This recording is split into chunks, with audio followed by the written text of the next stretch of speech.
The silence after the recoil was the loudest thing he'd ever heard.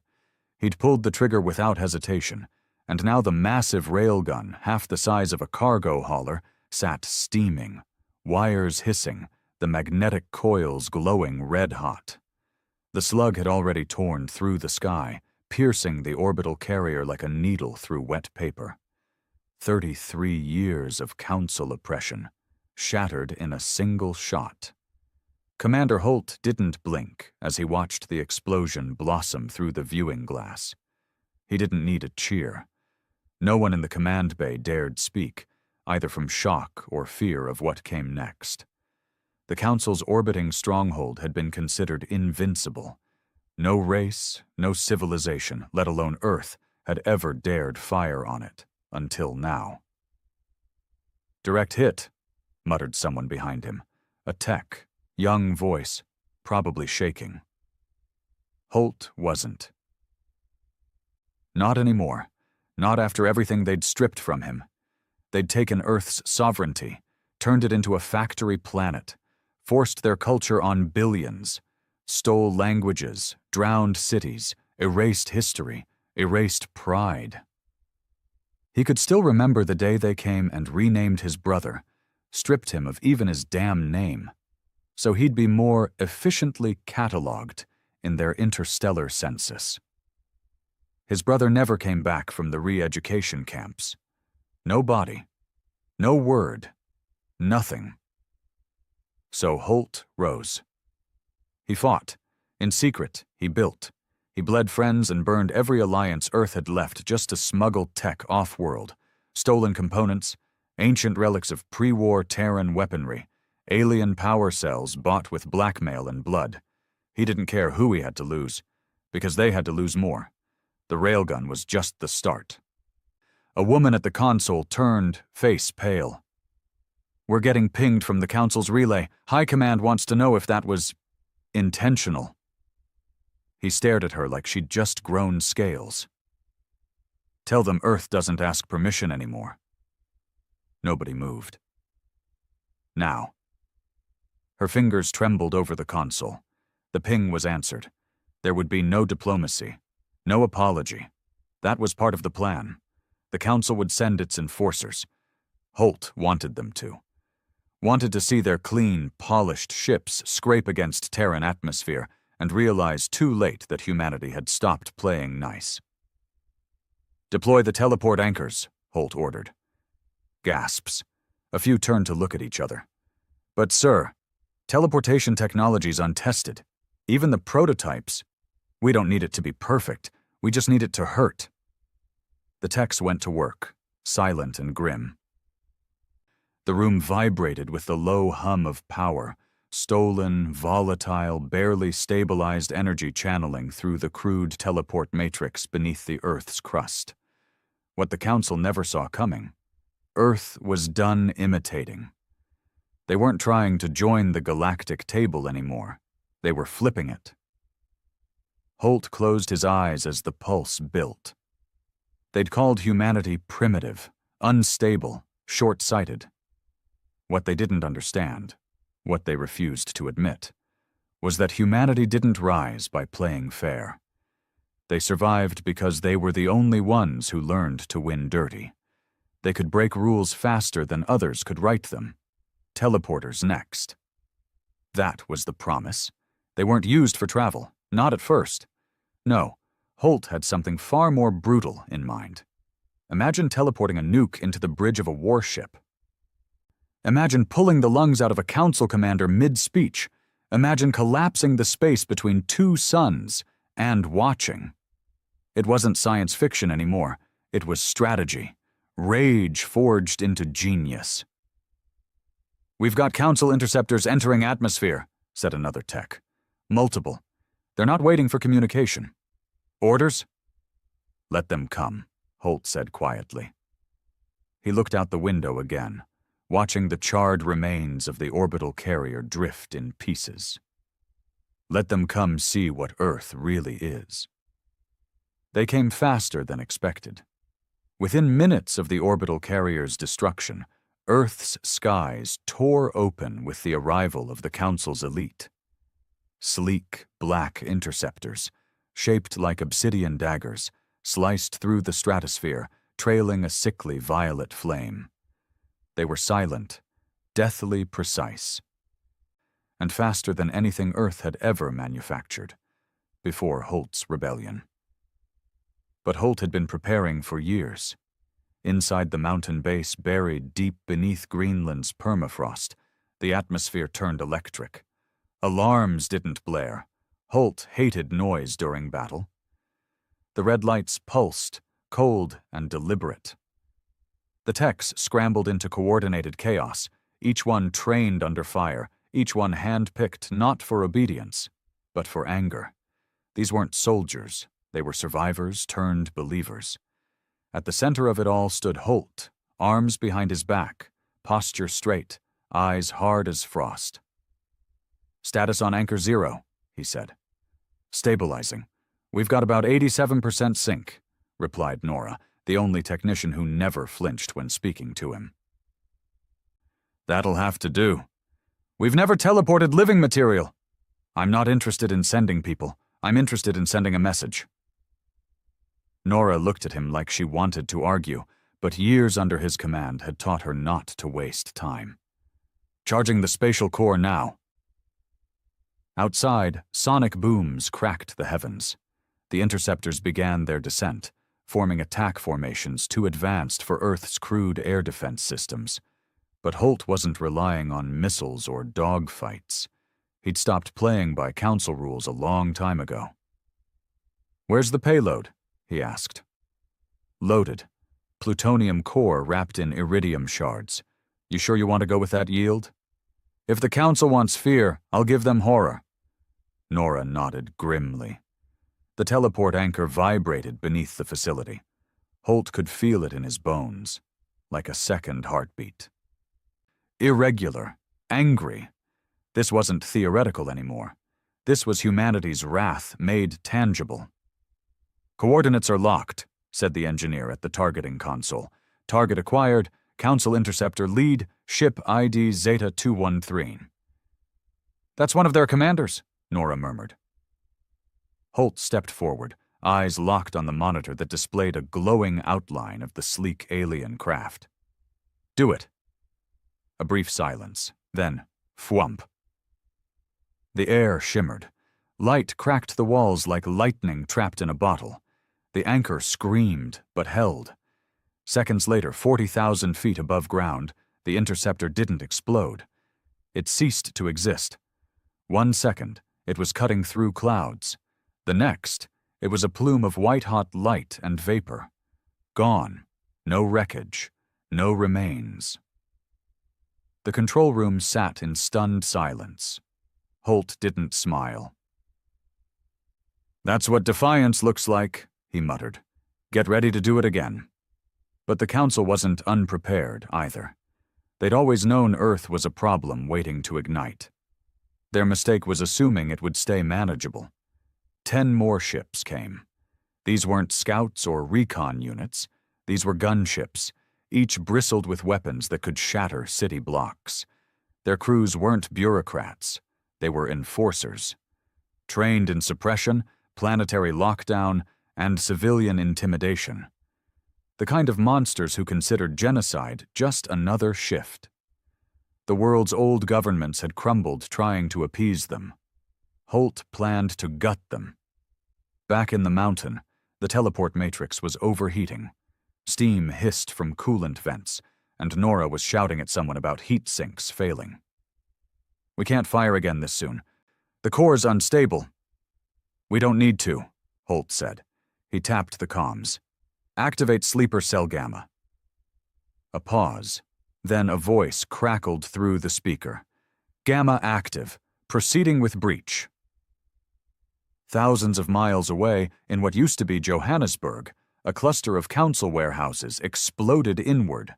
Not outward, inward, imploding like crushed cans.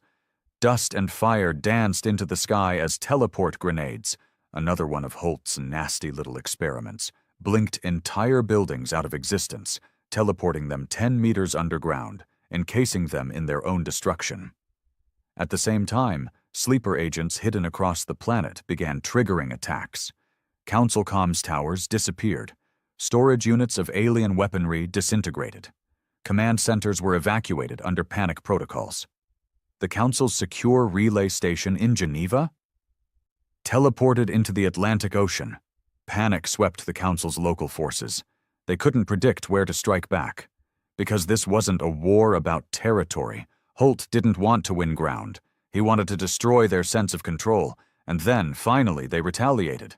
A blast from orbit hit the Pacific. Holt saw it on the monitors. The screen bloomed in white as the ocean evaporated in a blinding flash. The Council didn't care about Earth's people. Never did. If they couldn't control the planet, they'd burn it. The shockwave hit the Californian coast 30 seconds later. Thousands died instantly. Holt watched the data scroll by. The numbers, the locations, the casualty lists. He didn't flinch. He knew the price. What he didn't expect was the tightness in his chest when he saw the name. His mother's shelter. Gone. No confirmation. No survivors listed. He stepped away from the screen. Slow, like gravity had thickened. Nora turned, her voice unsure for the first time. "You okay?" He didn't answer. He walked to the wall, hands shaking, and pressed his fist against the cold steel. Just for a second. Just long enough to feel the rage boil past the pain. Long enough to swallow it down, not bury it, but sharpen it. Because grief was a weapon, too. "Bring up orbital coordinates," he said. "You're not thinking of, I'm done reacting. It's time they bled." Far above Earth, the Council's backup carrier floated in high orbit. Not a warship, a diplomatic vessel, used for logistics, political meetings, and control. It was supposed to be safe. Untouchable.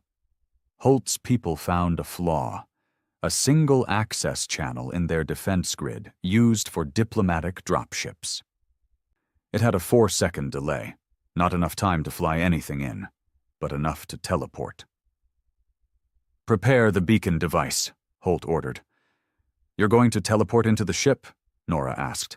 "Not me, just a little gift." The gift was a compressed gravity well bomb. Illegal, unstable, the kind of thing that could bend steel like paper and twist bulkheads inside out. Holt only had one. He sent it.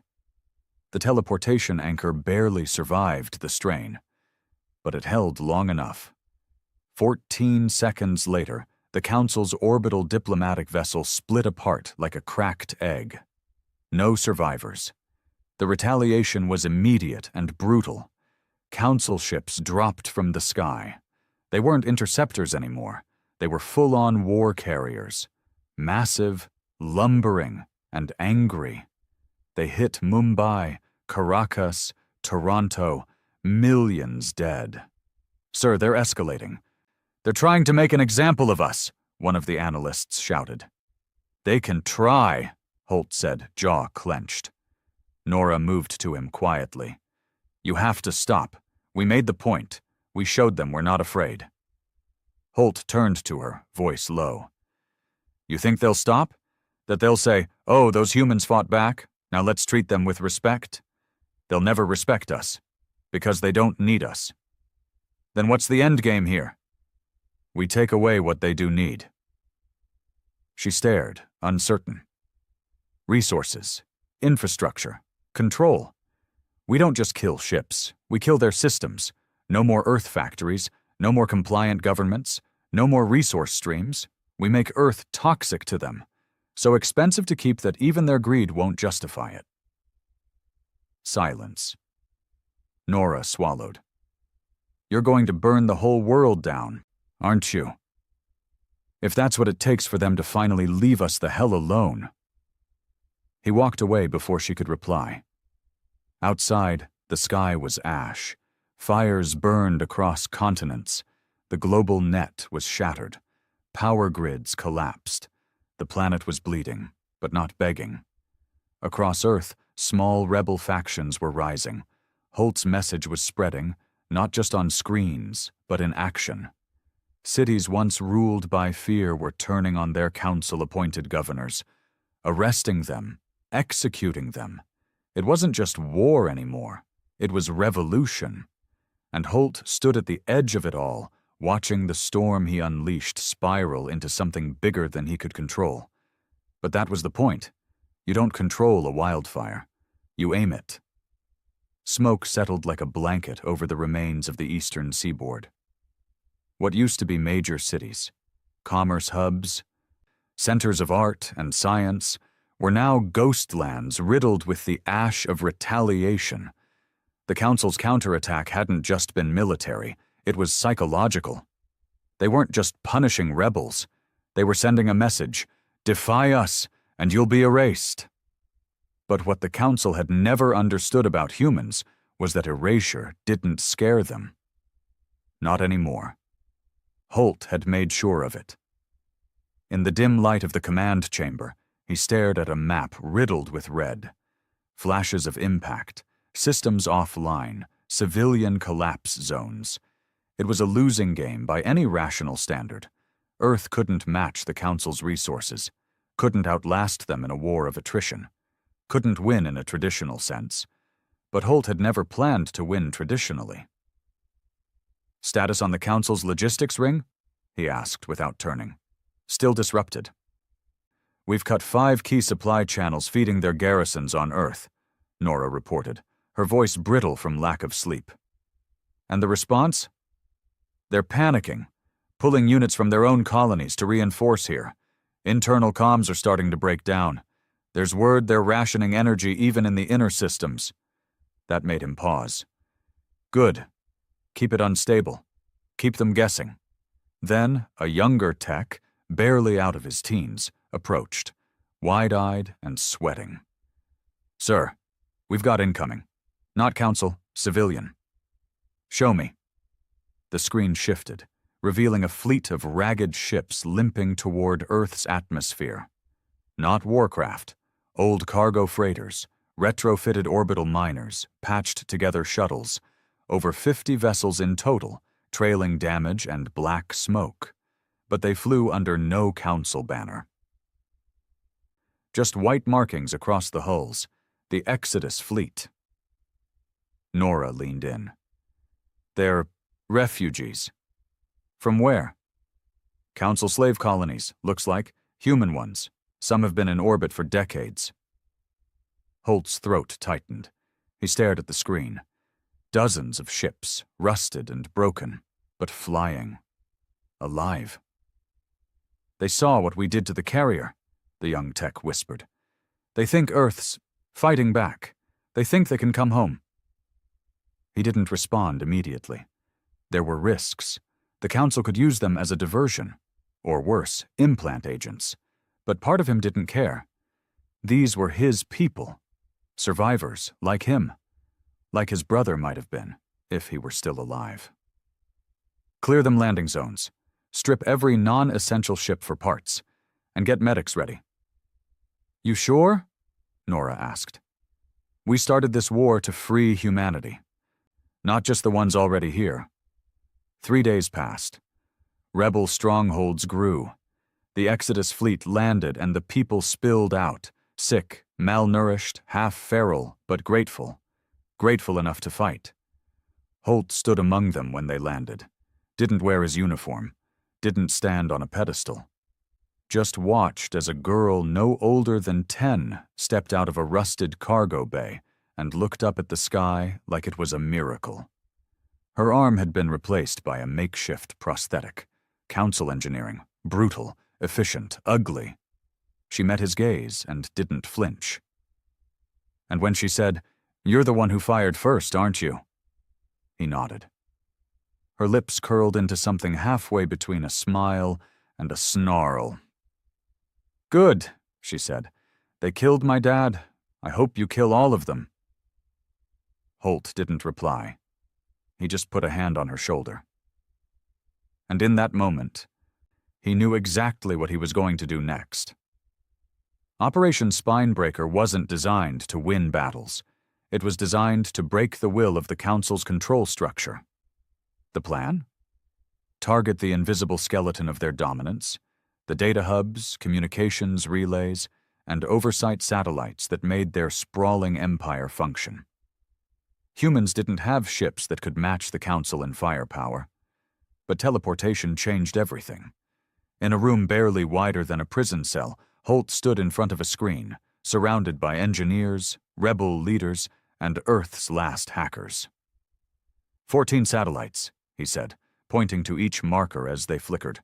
That's the core of the Council's command relay. Take them out, and their AI won't be able to coordinate troop movement, resource transport, or civilian oversight. They'll go blind. And they'll respond, Nora warned. If we start tearing out their eyes, they'll strike hard, harder than ever before. I'm counting on it. They stared at him. Let them overreact, he continued. Let them throw everything they have at Earth, because while they're trying to kill us, we'll kill their empire. The first relay was easy. It orbited just beyond Mars, relatively unguarded. Holt used a micro-teleport burst to phase a bomb directly into its central processor.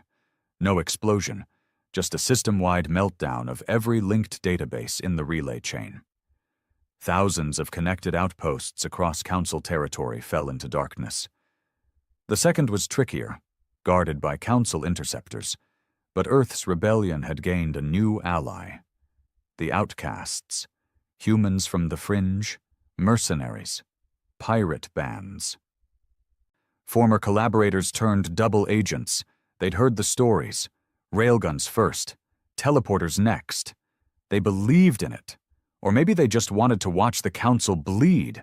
Either way, they fought. The second relay vanished in a sphere of bent space-time. Then came the third, and the trap. The Council had been watching. They allowed the rebels to hit the first two relays without interference, to lure them into a false sense of momentum. When Holt's team went for the third, a detachment of full-scale war cruisers awaited. They hit fast, hard, no warning. Holt was in the command bay when the alert came. "Sir, they've captured Alpha Team." His blood went cold. "How many?" 7, including Aaron. He closed his eyes. That name, it wasn't just another soldier. She had been with him since the beginning. The first to join him. The first to believe. She'd built the teleport grenades with her own hands. She'd lost her brother in the Council's education camps. And now she was gone. No, not gone. Taken. "Bring up Council broadcast intercepts," he snapped. A screen flickered. A Council spokesman appeared, all smug superiority wrapped in diplomatic tones. "The terrorist responsible for recent attacks has been identified. We will no longer tolerate such primitive defiance. His name is Holt, Commander Holt. And to ensure Earth understands its place, we will demonstrate the consequences of rebellion." The camera panned. 7 figures knelt on a Council ship's deck. One of them looked up. Bruised. Bloody. "Aaron, we will begin the executions in 24 hours unless the Earth Rebellion surrenders unconditionally." The screen went dark. The silence in the command chamber was unbearable. Nora was the first to speak. "We can't let her die." "We can't get to her," someone else said. "That ship's in orbit, no teleport lock, shielded. It's a fortress." But Holt's mind was already moving. They thought they had him. Thought he'd blink, break, bend. They didn't know him at all. "Prep the anchor," he said coldly. "We're going to send them a reply." "But we can't teleport through their shields." "Who said anything about teleporting in?" He brought up schematics. Council ships had shield relays, massive generators mounted externally, just outside the main hull. Shielded against energy weapons, but not designed to stop matter from phasing into nearby space. "You're going to teleport a bomb next to the shield array," Nora realized aloud. "Not a bomb," Holt said. "Me." The room fell silent. "You can't," Nora began. "I'm the one they want. They'll lower shields to take me alive. They think I'm a symbol. Let's give them one." No, I won't authorize that," she said, voice cracking. "That's suicide. I'm not asking for permission. You won't come back." "I know." He turned to her, just for a second, the hardened commander slipping away to reveal the man beneath. "This isn't about survival anymore. It's about making sure they never forget who we were, what we did." He stepped toward the teleport pad, body tense, adrenaline steady. "They shattered Earth because they thought we were too fractured to fight back. Let's shatter them back with fire and steel and blood if we have to." He stepped onto the pad and vanished. The moment he reappeared, Holt could feel the wrongness of the place press against his skin. The Council dreadnought was alive in the way only enemy territory could be, sterile and sharp.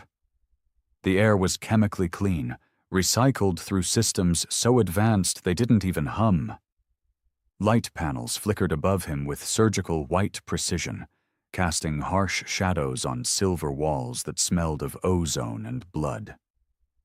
He crouched in a maintenance shaft, narrow ribbed metal and shaking slightly from the internal energy flows of the ship's engines. His heart didn't pound. His hands didn't tremble. That part of him had burned out years ago. This wasn't about revenge anymore. This was about meaning. He moved quickly, crawling through the tight space, guided only by a rudimentary layout smuggled from an informant 3 months ago. It was probably outdated, maybe even bait. He didn't care. All he needed was one chance to make them regret taking Aaron. Through the narrow grating, he could see them. Council enforcers, thin, towering, half-organic, moved with eerie grace down pristine halls. Their armor gleamed, their faces were hidden behind mirrored visors. But Holt didn't need to see their eyes to know what they were thinking. Arrogance. Always arrogance. This is our ship, our rules, our prisoners, our message. He was going to break all of it. Aaron was still alive. The Council would have killed her already if they didn't plan to use her. That gave him a window, small but enough. He waited for a patrol to pass, then slid a blade out from his belt. Primitive. Carbon steel. No electronics. No alerts. He cracked the vent panel open, dropped to the floor, and in one silent, vicious motion, he dragged the blade across the thigh joint of the enforcer's exosuit as it walked past. The creature shrieked in static, fell forward, and Holt landed on its back like a wolf finishing a wounded deer. 2 fast strikes, one at the neck seam, the second through the back plate, and it stopped moving. He stripped the armor. Sloppy fit. Not designed for humans. But it would buy him seconds, maybe even a full minute if he avoided direct scanners. He slipped into the hallway and moved. The detention level was near the ship's lower decks, standard design for all dreadnoughts. Keep the prisoners below, beneath everything like dirt, like filth. Holt remembered what it was like to feel that way. He took the lift down 3 levels, passing through security points on a countdown. The suit was pinged once, twice. The 3rd time, a security node blinked red, and Holt bolted the moment the alert triggered. Sirens screamed. Doors began locking down. Too late. He was already inside. He tore off the stolen armor and hurled a teleport grenade at the bulkhead, programmed not to teleport a bomb, but a hole. The hallway warped violently. Metal twisted and vanished. The wall imploded into itself with a sound like someone ripping a mountain in half. The prisoners screamed. He was through. They kept Aaron in a reinforced cell, isolated from the rest. She was on her knees, face bloodied, one eye swollen shut, but still upright, still breathing. He stopped just outside the cell, and she looked up. Even through the swelling, her mouth split in a cracked grin. "You took your damn time," he grinned back. "I had to walk. Stupid way to die." "Yeah," he agreed. I've made worse decisions. He pulled a pulse knife from his belt and jammed it into the locking mechanism. Sparks flew. The door creaked, stalled, and then collapsed inward. She stood on shaking legs. You got a plan? I was hoping you had one. I hoped you did. They stared at each other, and then, together, they ran. They didn't get far. 3 council enforcers intercepted them at the corridor junction. Aaron pushed Holt aside before he could speak, grabbed a weapon off the ground from a fallen guard, and sprayed a full magazine of plasma fire into their center mass. 2 dropped. The 3rd tackled her. Holt tackled it. They rolled across the metal floor, fists slamming, blades scraping. The enforcer's strength was mechanical. Its punches crushed ribs, shattered walls. But Holt didn't fight fair. He jammed a teleport shard into its mouth. The flash was instant. The creature's head disappeared, along with a foot of the ceiling behind it. Aaron wheezed. You're insane! You're welcome. They made it to the core chamber. Holt had only one remaining trick left. He'd planted a teleport beacon inside himself before leaving Earth, a tiny sliver buried under the skin in his hip. It was one way, untraceable, and had one function only: allow someone to lock onto his signal and drop a final payload into his location. He activated it now. The final gift: a gravity spike rigged with a black matter core. A bomb designed to collapse a ship's artificial gravity field in on itself, ripping bulkheads, hulls, crew, and systems into a singularity the size of a coin. No explosion. No survivors. Aaron looked at the device in his hand and realized what he was about to do. Her jaw clenched. You're not getting out of here, are you? I wasn't supposed to. No, hell no. She stepped forward. We both get out. You didn't come all this way just to die on this tin can. He shook his head. If this ship survives, they win. They'll show footage of us captured, tortured, executed. That's the story they want. We can't give them that. Then let's both stay and make sure they don't finish that story. He stared at her. For the first time in years, he felt the weight of hope. Not peace, not comfort, but the sharp, dangerous kind of hope that only lives when everything is broken. And something still burns anyway. All right, he said. But we don't run, we finish it. They planted the bomb in the core. They fought through 2 more squads.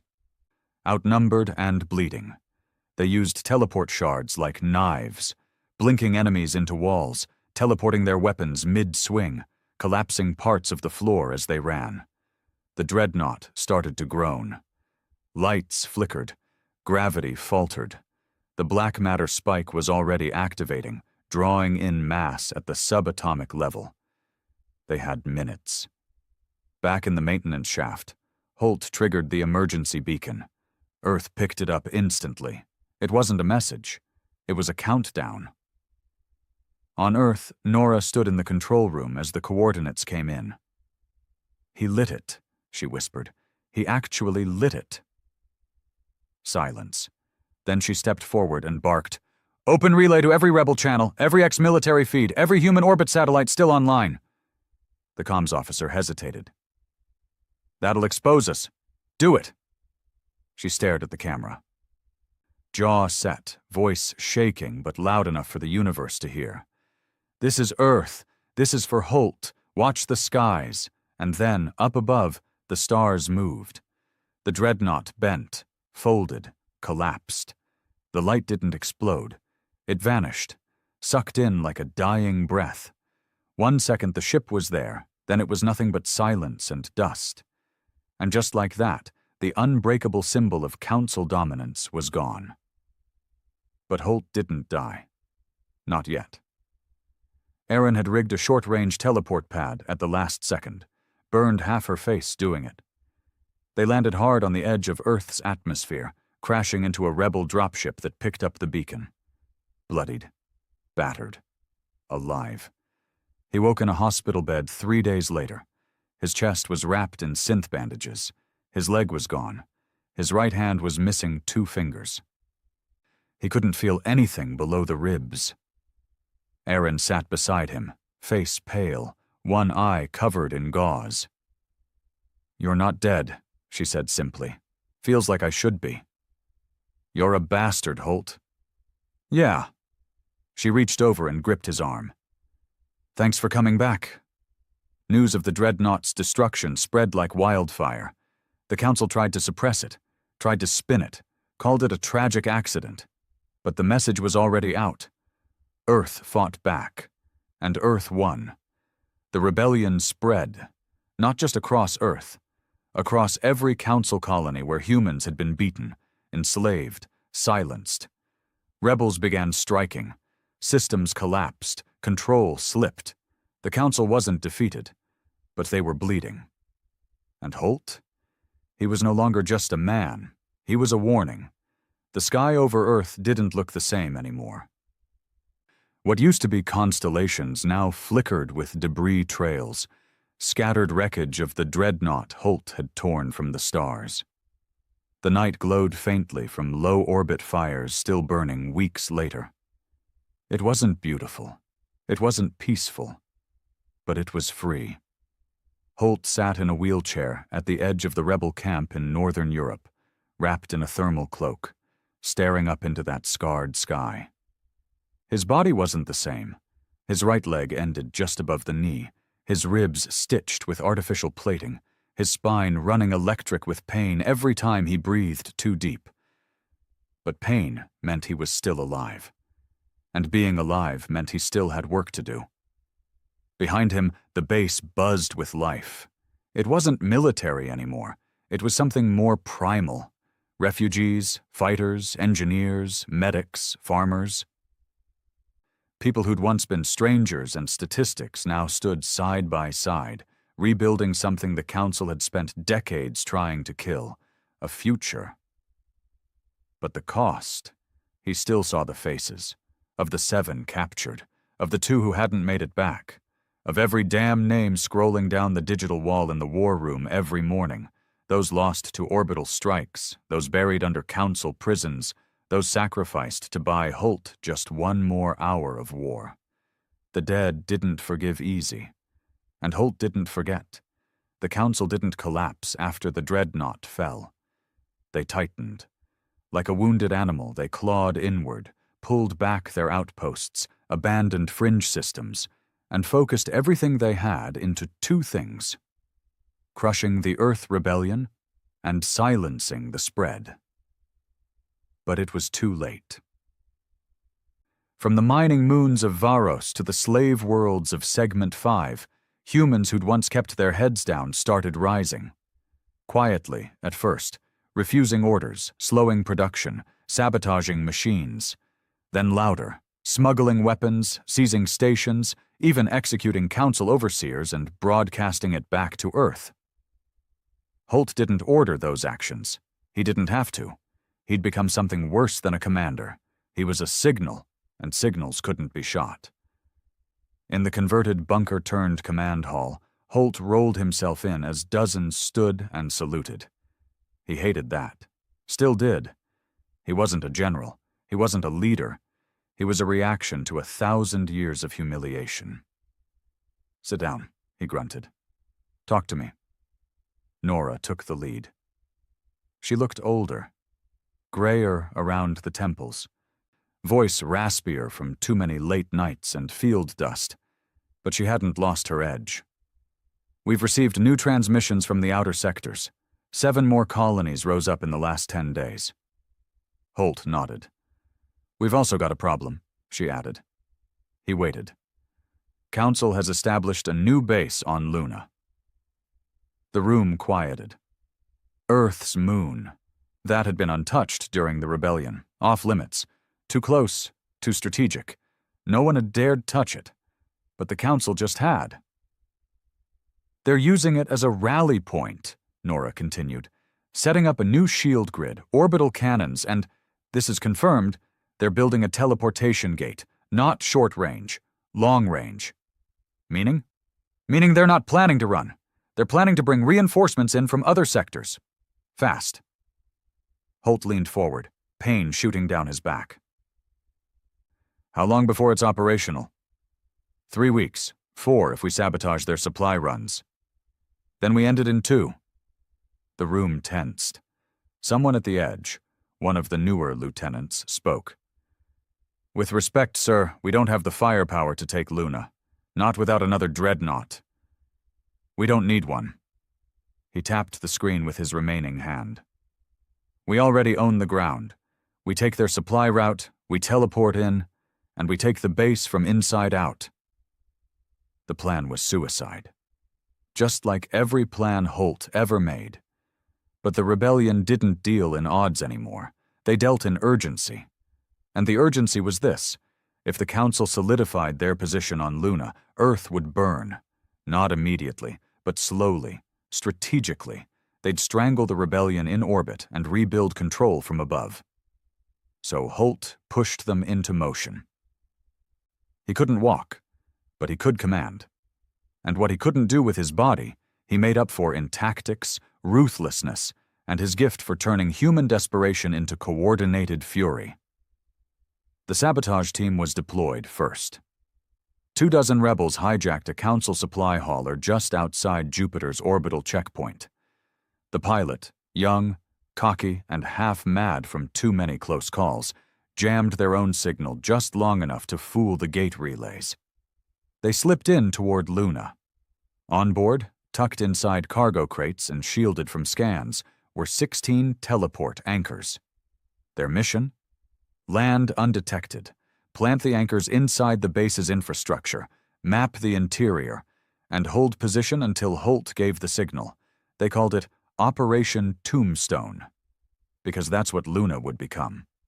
Back at base, Holt sat alone in the war room. He didn't sleep anymore, not really. Not since the Council broadcast their latest message planet-wide. He had replayed it 100 times. A new voice this time, not the calm diplomacy of old. This one was venom, raw. You think you've won. You think Earth matters. You are ants playing with fire. We'll bury your planet. We'll erase your name from the stars. And then the footage. A rebel outpost in Indonesia burned to ash by an orbital strike. Children among the dead. Civilians. Hundreds of them. They had nothing to do with Holt. But the Council didn't care. They were striking back with a brutality even he hadn't predicted. When Nora entered again, Holt didn't look up. She sat beside him. Her voice was quiet. The team's in. No casualties. All anchors deployed. He nodded. She hesitated, then added, I know you're not sleeping. I will when it's over. It's never over. It is for them. She studied him for a moment, then asked the question no one had dared. What happens when we win? He blinked. I don't know. You ever think about it? I didn't think we'd get this far. Silence. Then she said, You're not a machine, Holt. He finally looked at her. I was never trying to be. Then stop carrying it all alone. He didn't answer. Because he couldn't. Because he was carrying it. The dead, the failures, the impossible decisions, the rage, the guilt, all of it. The final assault began on day 40. Luna's surface cracked with shockwaves as rebel squads teleported inside the base's internal structure. Not near the front, not by the main gates, but inside the shield generators' cooling systems, inside the mess halls, the data cores. The barracks. They didn't attack with armies. They attacked like a virus, one cell at a time. Holt watched it all unfold from the mobile command unit now hovering in high orbit. He gripped the rail with his good hand, chest heavy with old pain and adrenaline that hadn't dulled even after all this time. Nora's voice came through the relay. Anchor team secured the core. Ready for Phase 2. Send the final team, Holt ordered. Are you sure? That base is collapsing from the inside. I'm going. A pause. Holt. I said I'm going. They teleported him into the command tower of the base itself. It was already on fire. Explosions echoed in the distance. Plasma fire ran down the halls. Council guards, panicking now, barked orders in a dozen alien languages as rebels stormed through corridors like shadows. Holt's wheelchair clanged against the metal floor. He dragged himself forward, ignoring the blood in his mouth, the static in his ears. The command center was straight ahead. 3 guards stood there. He stared them down. They hesitated. And that's when Aaron came out of the smoke behind him. 2 sidearms raised, and blew their heads off before they could react. "Can't let you have all the fun," she muttered, stepping beside him. He smirked. "Thought you were done with suicide missions." She shrugged. "We're human. We never learn." They pushed forward together. The command center's core reactor came into view. Pulsing, glowing, the heart of the Council's presence on Earth's last satellite. Aaron turned to him. "This is it." He reached into his vest, pulled out the last black matter shard. "Then let's finish it." And they did. The base didn't explode. It imploded. A wave of pressure burst upward into the stars, shaking Earth's orbit, sending debris spinning into space like sparks from a funeral pyre. Every Council transmission went dark. The gate was gone. The base was gone. The war was changing. The day after the Luna base collapsed, Earth was silent. No war alarms, no emergency broadcasts, no orbital scans blaring alerts, just silence. Holt had never trusted silence. It wasn't peace. It was the sound predators made just before the kill. He sat in the recovery ward of the orbital med ship Trident, staring through the thick shield glass at the cratered surface of the moon, now scorched black and riddled with burning wreckage. They had pulled him and Aaron out just seconds before the singularity spike detonated, his second close scrape with death in weeks. This time he hadn't walked away. He'd been dragged. And this time it wasn't just his leg and ribs. It was his lungs, his spine. His blood was chemically stabilized. Every breath was mechanical now, assisted by a device grafted to his side. "You're not fit to return to command," the doctor had said. "I'm not asking for a vote," Holt replied. "You don't understand. Your nervous system is shot. You'll be paralyzed fully in weeks, maybe days. I just need hours." That was all he ever needed. In orbit, Earth's resistance had started taking shape into something new. It was no longer a ragtag rebellion. It had structure now. Fleets, territory, satellites, allies. Holt didn't like it, because with structure came politics, and with politics came leeches. He saw them pouring in now, former Earth ministers who'd survived by staying quiet during the occupation, crawling back with their suits and polished shoes, trying to stake claims in the new government. He saw corporate remnants whispering about trade, reconstruction, investment. They hadn't bled for the cause. They hadn't buried comrades or burned ships. But now that Earth was winning, they wanted a seat at the table. Holt wanted to flip that table and set it on fire. "They're planning to call it the United Earth Accord," Aaron said bitterly, tossing a datapad on the table. He was lying on his hospital bed, half conscious, the machine in his ribs clicking with every breath. "They've even got a logo," she added. "And a charter," he grunted. "Let me guess. No mention of the dead. Only in passing. And the council? They're calling for negotiations." That made him sit up. The machine beeped erratically. "Negotiations? Now?" Aaron crossed her arms. "They say the council's collapsing. The inner systems are rebelling, too. Civil wars are breaking out. Supply chains are dead. They're weak." "Good. Then finish them.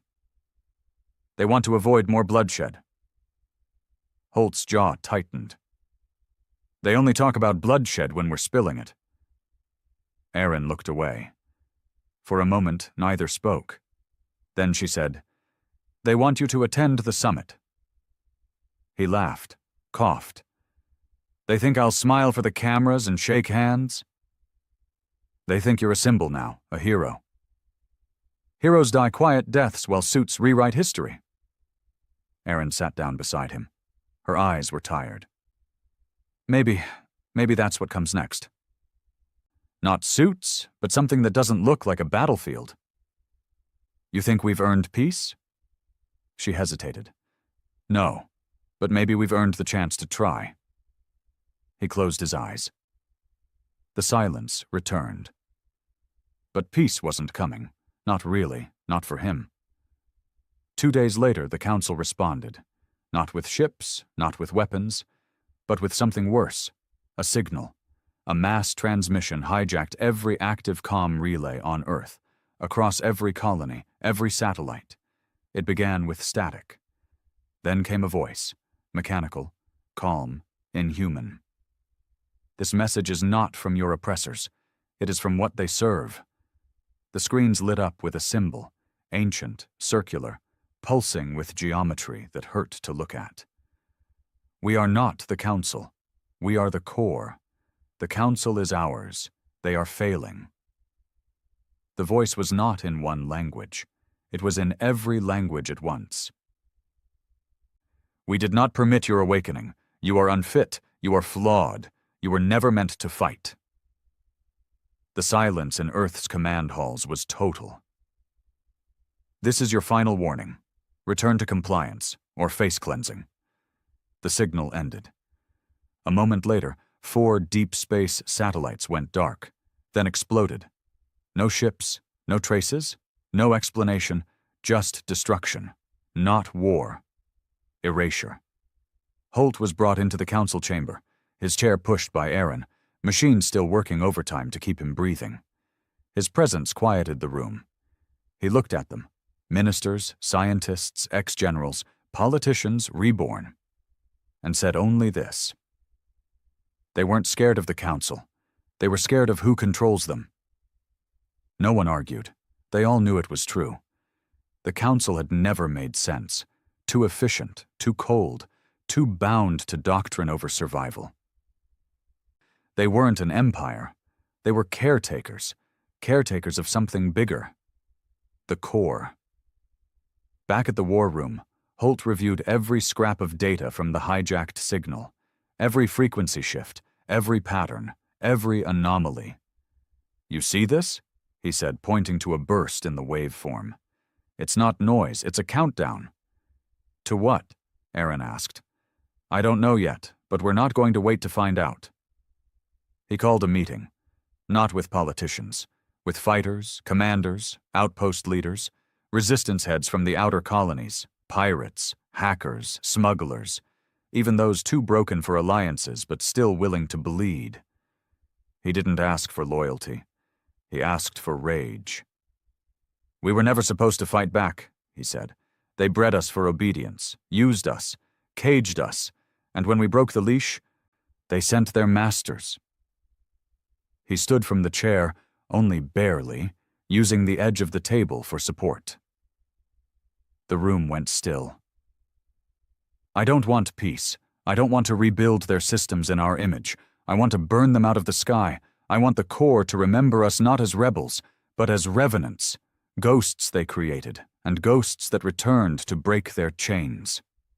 He didn't give them time to clap. There was no applause. Just fists against tables, and a war cry that echoed across systems. It was no longer about Earth. It was about species, about existence. The core had controlled the council. But who controlled the core? Holt didn't know. But he planned to find out. They named the mission Black Pulse. Infiltrate the outer rim where the council's oldest tech originated. Find the signal. Trace it. And do what humans did best. Break what should never be touched. The ship they gave him wasn't pretty. No polished hull, no ceremonial nameplate, no crew quarters with soft beds and diplomatic flags. It was old, older than most of the rebellion's fleet, scarred, rewired 100 times, blackened from heat and patched with alien alloys scavenged from burned council stations. But Holt didn't care. He didn't want luxury. He wanted something that could take him to the edge of the galaxy and back again. If there was a back again. It was called the Penance, a fitting name, though Holt hadn't picked it. Erin had. She never said why, but the look in her eyes when she said it was enough. They both knew this mission wasn't about survival. It was about finishing the war, before it mutated into something far worse. The signal that had spoken for the core wasn't random. Holt's analysts had traced it to a point in deep space, beyond the mapped territories, where no council vessels had ever dared linger long. A region known only in old reports as Sector Null. There were no planets there, no stars, just void. Except, something was there, a pattern, a pulse, an impossible silence. It wasn't just a broadcast, it was a heartbeat, slow, ancient, and mechanical. Holt believed it wasn't just a system, it was a being. Estimated time to breach edge of Null Sector, 22 hours, said the pilot, a quiet man with skin like rusted steel, cybernetic implants pulsing faintly under his neck. His name was Varen, another survivor. Holt never asked for his story. He could see it in the man's eyes. No one joined Holt unless they'd lost everything. Beside Holt, Erin stood with her arms crossed, watching the stars stretch as the ship jumped through dark matter folds. She hadn't said much since they left. Not because she had nothing to say, because words wouldn't be enough. They both knew they were flying into something not even the Council understood. Something that had built the Council. Maybe even more than that. "You ever wonder," she finally said, "if we weren't supposed to find this place?" "No." "Why not?" "Because the moment they tried to control us, they made us curious. It's what they never understood. You beat a human down long enough, eventually they stop asking permission." She looked at him. "You still think we're going to make it back?" He gave her a look that was somewhere between a grin and a grimace. "I think if we don't, it won't matter." The edge of Null Sector didn't look like anything. It didn't feel like anything either. No readings, no stars, no static, just absence. Then, slowly, the ship began to resist. The engines whined. The lights flickered. It wasn't interference, it was pressure, not physical, but psychic, as if the universe itself didn't want them going any farther. "We're being scanned," Varen muttered. "By what?" Erin asked. He didn't answer, because no system was showing anything, yet Holt could feel it. Something behind the black, something watching with no eyes. Then the pulse returned. This time it wasn't through speakers. It was in their bones, like gravity, like inevitability. And suddenly, without warning, the penance stopped. Dead halt. No alarms, no crash, just stopped. Ahead of them, through the front viewport, the void shimmered and split. A structure emerged. No, not a structure, not in the way humans understood structures. It was shape, geometry, wrong angles that looped back on themselves, towers that bent inwards, curves that became spikes depending on where you looked. A station, a temple, a machine the size of a planet, drifting in total silence. They had found the core. Landing wasn't a choice. The ship moved forward on its own, guided like a puppet on invisible strings. The docking sequence engaged. "We're not doing this," Varen whispered. "This is them." "No," Holt said. "This is us. They just think it's them." The Penance docked with a massive inlet, circular, rimmed with markings so old they predated the Council's oldest archives. The moment the hatch opened, Holt felt his breath catch, not from awe, but from recognition. He'd seen this place before, in dreams, in flashes. in the way certain council buildings had been designed with curves and symbols they never explained. This wasn't new. It had always been there. Erin stepped beside him. Her hand went to her weapon. But there were no guards, no defenses, no warnings, just a long hallway of light and shifting darkness. They walked. The air didn't feel like air. The gravity didn't feel like gravity. Everything was too smooth, too clean, like it had never been touched, never worn, as if time itself didn't function here. Holt limped forward. His prosthetic leg clicked against the floor. Every step echoed more than it should have. After what felt like hours, or no time at all, they entered a central chamber. A sphere of light floated above a black dais. Beneath it, cables like tendrils stretched down into the unknown, and waiting beside it was a figure. Not human, not alien, just wrong. Its body was fluid, not made of flesh, not made of metal, something else, shifting, reflective. It had no mouth, yet it spoke. "You should not have come." Erin raised her weapon. Holt didn't stop her. "I don't take orders from things that hide in the dark," he said. The figure tilted its head. "We hid nothing. We designed everything. The council, the systems, the failure, all by design. Why? Because chaos needed a cage. Your species was fire. We built walls to contain you. The council was the wall. And now the wall's broken." The light pulsed. "That was not intended.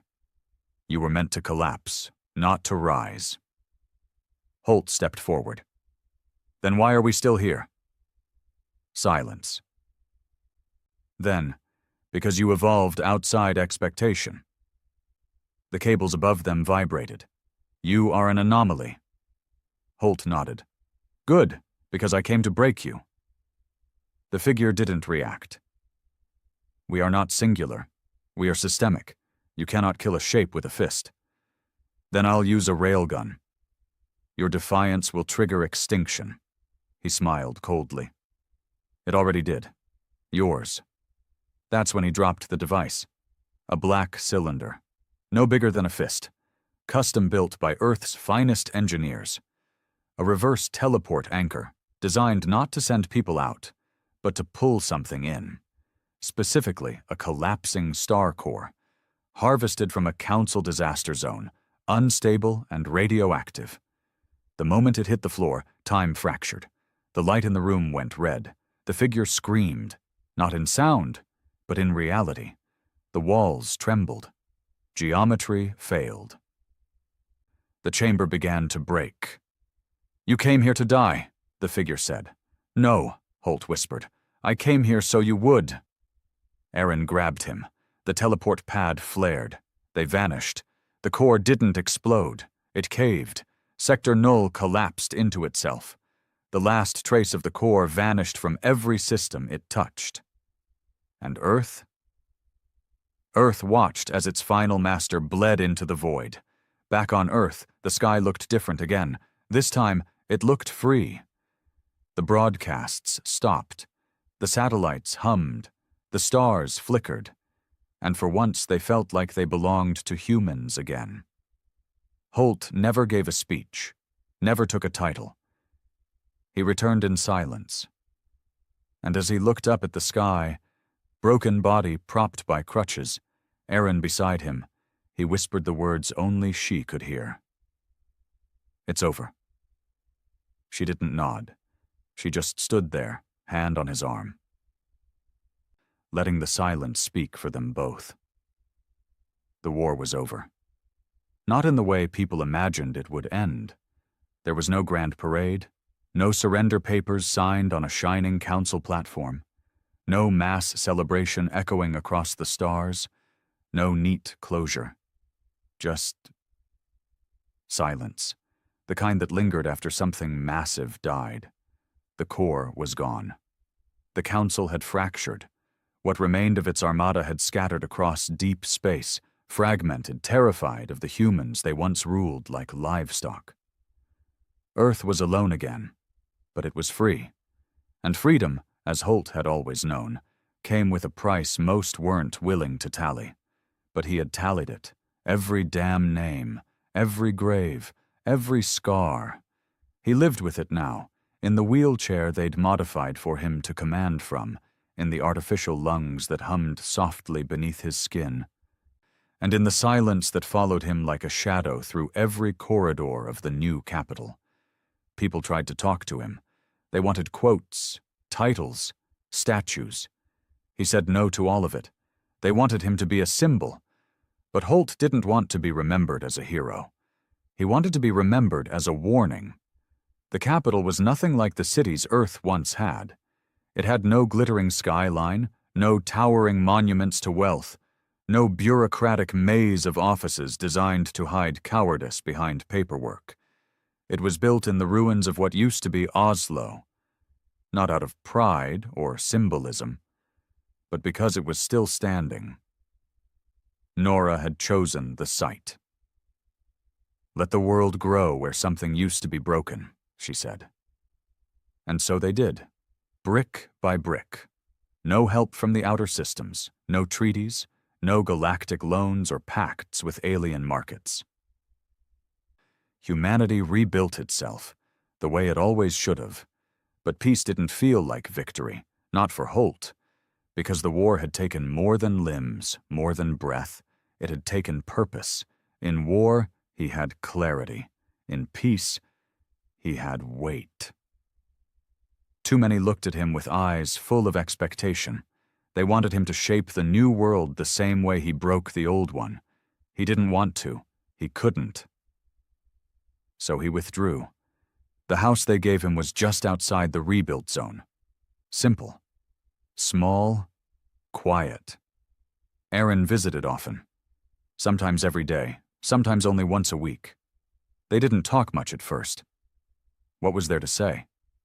He'd gone to the edge of the galaxy and pulled a god into a black hole. Words felt cheap after that. But over time, they found silence could be enough. Shared coffee. Watching storms roll in across the new wind farms. Playing old music from the days before, back when Earth thought aliens might bring answers instead of chains. It was there, in that stillness, that Holt realized the war hadn't taken everything. It had just taken the noise. And what was left behind was real. He had nightmares. Of course he did. Not of death, but of obedience. He saw himself in a council uniform, eyes blank, voice calm, carrying out orders, removing dissidents, processing civilians, watching Earth burn from behind a tinted visor without blinking. He always woke up before the dream ended, always gasping. Erin was usually there when he did. She never asked what he saw. She'd seen enough herself. One morning a boy knocked on his door. 17, maybe. Dirty jacket, scar over one eye. He stood awkwardly in the doorway, holding a battered data pad. "You're Commander Holt, right?" "Used to be." The boy shifted his weight. "I just wanted to say, my dad was in the Luna cell. He didn't make it, but he said if he died, it'd be okay, because you were out there." Holt didn't reply. "I'm joining the fleet next month. I want to help defend the colonies. Not control them. Just help." Still, Holt said nothing. The boy turned to leave, embarrassed, but just before he stepped off the porch, Holt spoke. "Don't carry it all. Not alone." The boy turned, surprised. "That's how they break you," Holt added. "Make you believe you've got to carry all the weight yourself. You don't." Then he went back inside and closed the door. 3 months passed. The fleet expanded. Earth's colonies were no longer labor camps. They were settlements, homes, academies, research hubs. Humanity began exploring again, but this time, not under someone else's leash. For the first time in recorded history, humans went into space not to belong, not to beg, but to build. Not everyone liked the new direction. Some factions rose up, old collaborators who missed the order the Council once provided, war profiteers, pirates, false messiahs. But this time they weren't met with silence or excuses. They were met with Earth's answer. And Earth didn't bend anymore. One day, Nora called. "Holt, we're forming the assembly," she said. "You have to be there." "I don't." "You do. We're signing the independence charter for every outer colony. Erin's flying in from Pharos 3. She wants you there." "I'm not good at ceremonies." "You're not there to smile. You're there because you earned the right to see what you fought for." He sighed. "I'll think about it. You've been thinking for a year. Come see what you made possible." He went. Not because he wanted to, because she was right. The assembly wasn't held in some golden dome or floating platform. It was held in the same underground chamber where the rebellion's first meeting had taken place. Steel walls, flickering lights, and a long crack in the floor no one had ever bothered to fix. Every colony sent one delegate. No guards, no fanfare, just people. Holt sat at the back. No nameplate, no badge. But when they began the proceedings, every voice in the room paused, and every eye turned toward him. He shifted in his seat. "Keep talking," he muttered. "You don't need me for this part." But someone stood up, a young woman from Mars' core, with oil-stained hands and a nervous smile. She raised a hand. "I move that the first declaration of the United Human Assembly include this, that no future government shall place power above people, systems above souls, or obedience above freedom. That we remember why we fought, that we remember him." She didn't say his name. She didn't have to. The room went quiet. And then it voted. Unanimous, Holt left before the end. Too many eyes. Too much weight. But in the hallway outside, Erin caught up with him. "You proud?" she asked. He didn't answer right away. "I don't know what I am," he admitted. She nodded.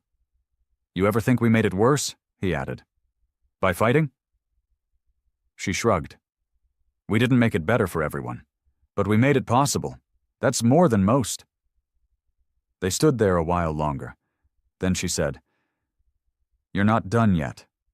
I'm old, broken. So was the world. We rebuilt it. You can do the same." He gave a dry laugh. "You ever stop giving speeches?" "Nope." They walked out together, not because they had a plan, but because walking forward was all they'd ever done. Years passed. The galaxy moved on. But Holt didn't fade into history. Not really. He lived long enough to see the first deep space station named Revenant Point, a reminder that humanity would never bow again. He saw children learning Earth's history without censorship. He saw ships launched with human-made engines, not stolen alien tech. He saw peace forged not through submission but through strength. And then, quietly, one day, he died. Not on a battlefield, not in fire or blood, or under the weight of alien chains, but in his sleep, in a small house near a wind farm, with the stars visible through the window. No statues were built. No songs were written, but in every rebel camp that still trained across the colonies, in every classroom that taught what Earth used to be, in every transmission that warned tyrants what would happen if they ever came back. One name was still spoken, not as a god, not as a saint, but as something far more powerful. A man